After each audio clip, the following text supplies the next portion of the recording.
Kunjungan Menteri Koordinator Politik Hukum dan HAM sekaligus calon wakil presiden dari pasangan calon presiden Ganjar Pranowo di Pondok Pesantren Tahfidz Quran Nurul Hidayat, Jalan Jarur Lingkar Selatan, Kecamatan Ciberem, Kota Sukabumi, Jawa Barat. Kunjungan Mahfud MD dalam rangka menghadiri Holakol Kebangsaan bersama Kiai, ajengan tokoh masyarakat Sukabumi dan Cianjur. Menko Polhukam Mahfud MD menyampaikan di hadapan para kiai, ajengan tokoh masyarakat Sukabumi dan Cianjur bahwa pesantren memiliki peran penting mendirikan Negara Kesatuan Republik Indonesia. Mahfud menyebutkan untuk mengisi kemerdekaan Indonesia, para pendidikan di pondok pesantren menjaga NKRI dari perpecahan. Menangani masalah wasbang.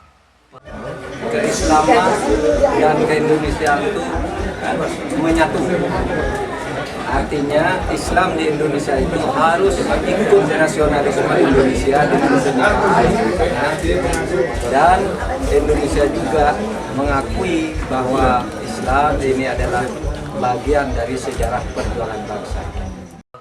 Mahfud MD berpesan kepada ajengan, kiai, pengasuh pondok pesantren dan tokoh masyarakat, jangan lelah mencintai NKRI dengan cara yaitu memperbaiki keadilan seluruh rakyat Indonesia. Dari Kota Sukabumi, Iqbal Bakar dan tim liputan MGAS TV melaporkan. Menangani masalah wasbang, pengawasan